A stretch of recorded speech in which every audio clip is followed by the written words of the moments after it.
Well, it has been about 20, almost close to 24 hours since I made the challenge, the video, which I will put down. I told Passport Bro, said, hey, there's been bombings in the southwest part of Colombia, where I come from.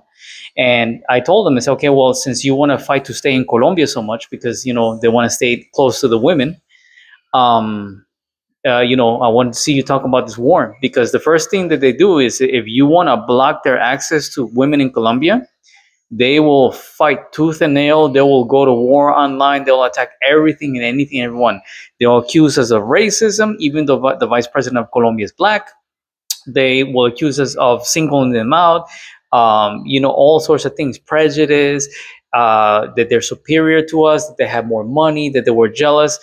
They will throw anything under the sun. But a few bombs go off? No, they don't. They're absolutely quiet.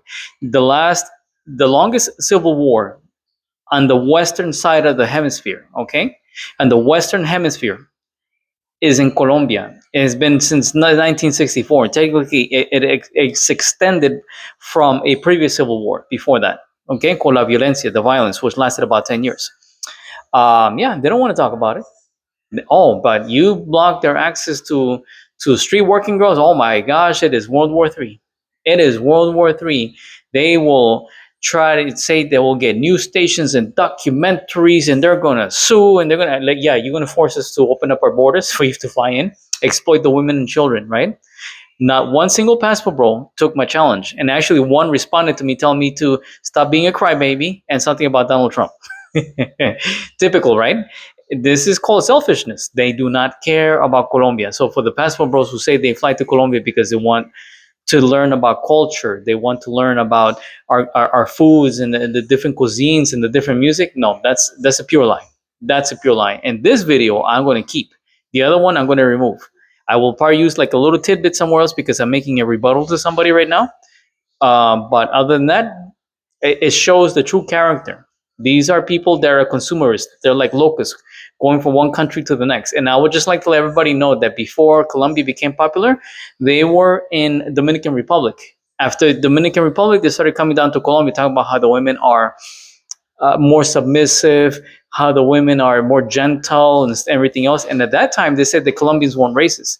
Do you want to know why they started coming down to Dominican? I mean, from Dominican Republic to Colombia?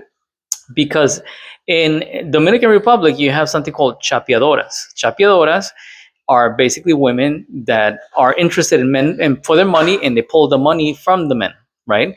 And they're very, very savvy when it comes to money. See, the thing is that there's a myth going around on the internet that Latinas are docile, that they're very subservient, that they're submissive. Latina women are not submissive and subservient. There may be pockets where you find women like that, but the majority of Latinas are not subservient, especially not from the Caribbean. I dated Dominicans before, okay? I date costeñas, which are women from the northern coast, which is from the Caribbean side of Colombia.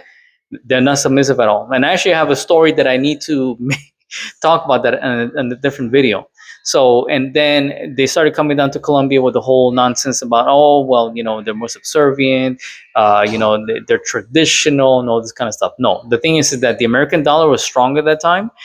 They were relatively unknown. And when they were coming in, their prices weren't so high because everything else is skyrocketing now with the influx of tourists in Medellin, right? So, and that's basically the issue. Now everybody's talking about going to Venezuela.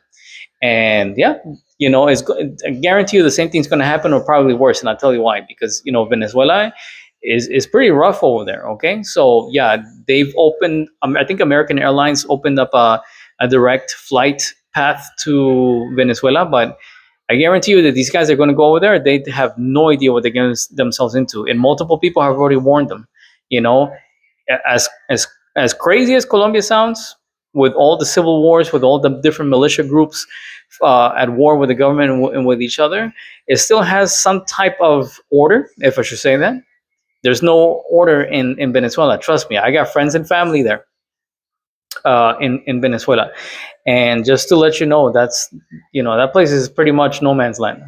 So these passport bros are going to go over there thinking they're going to score big for the new traditional woman, because they're saying that the Colombian women are too stuck up, and they're too, they think too highly of themselves. That's the same thing they were saying about the Dominicans before they came to Colombia, right? And they're going to lose once they go over there. They're going to go through the same cycle all over again. And once they get kicked out, and they start being taken care of in terms of, hey, we don't want you here, they're going to move on. They're always trying to search for the new place. And that's the reality. All right. Once again, this is Rey Condor signing off. If you like what you see, please like and subscribe. Hit the like button. It'll help me out a lot. I'll push the algorithm. Please go to my TikTok channel Rey Condor, REYCONDOR, or you can go to my YouTube channel also. Okay, thank you very much. I hope that I will be bringing more videos to you.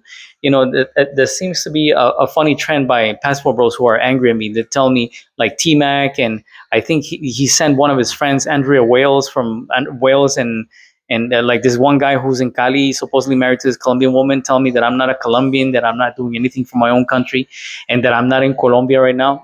Let's see. The thing is that I will be showing more videos in the future. It's just I have a lot of projects going on, a lot of things, personal things going on, because I do have a life outside of this.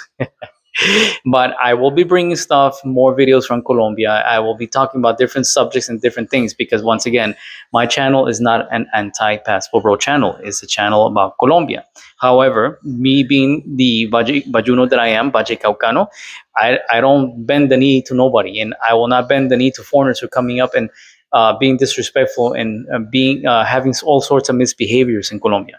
I simply will not, and they get angry. Maybe they're used to having Daddy Orange giving them the power to talk a certain way to Latinos in the United States, but not here, not in Colombia, not in my household. It's not going to happen, So, and they get angry that we actually talk back. Okay, once again, Recondo signing off.